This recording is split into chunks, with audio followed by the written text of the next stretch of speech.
connaissez la position du cycliste, un petit peu comme le skieur surtout en descente. Sur la pente, effectivement. Alors ça s'étudie, ça, et on se dit qu'elle est meilleure de ce point de vue-là. Alors ça s'étudie, et nous sommes allés à Liège, en Belgique, dans une soufflerie avec les chercheurs de la soufflerie, parce qu'avant, les cyclistes allaient vraiment en soufflerie pour voir comment le vent, comment le CX, le meilleur CX possible. Oui, ça s'appelle le CX, c'est la pénétration dans l'air, vous savez.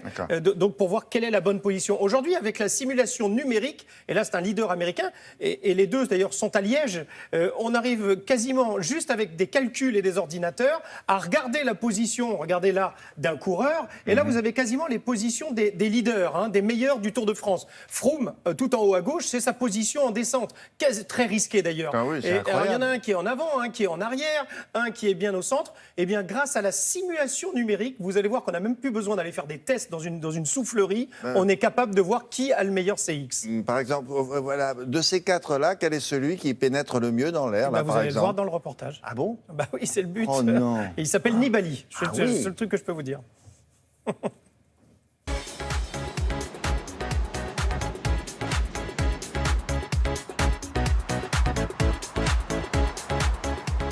Ici, on se trouve dans la section d'essai aérodynamique haute vitesse de la soufflerie de l'Université de Liège.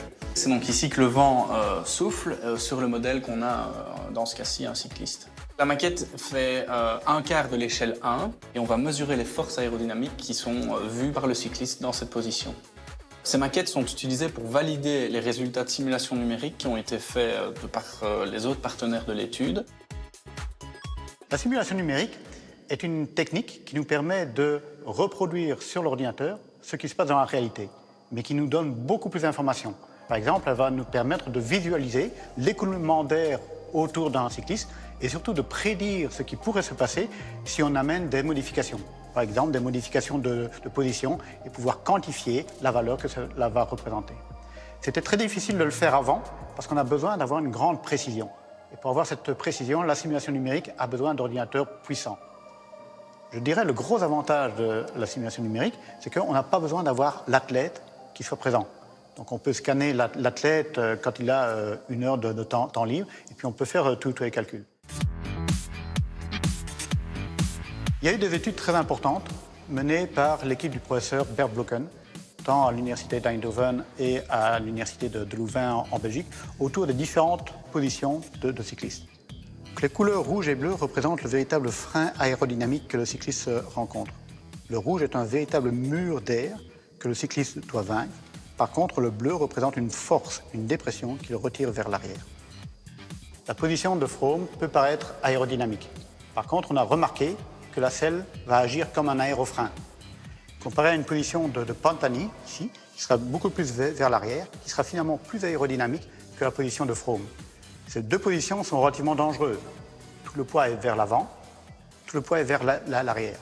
Dans la position de Peter Sagan, qui est beaucoup plus équilibré, qui a un aérodynamisme relativement correct parce que l'air va pouvoir contourner le dos de Peter Sagan. Quand on a une voiture ou un véhicule, que ce soit une moto ou plusieurs motos qui suivent un cycliste, ces véhicules vont aider le cycliste.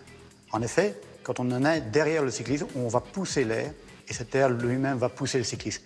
Ça semble ridicule. On a constaté que sur un contre-la-montre de 50 km, une voiture relativement proche d'un cycliste pouvait lui faire gagner plus de 1 minute 30. D'après nos études, le coureur qui a la position la plus efficace reste Nibali, où il a une position relativement similaire à Froome, mais il est tout à fait vers l'arrière du vélo. Donc la selle ne joue pas un aérofrein. C'est Nibali qui a la meilleure position aérodynamique. La selle, lui, un peu plus. Ah d'accord, pour pas que la selle fasse aérofrein. Ouais, Ouais, c'est bien ça. On en parlera, c'est très très bien.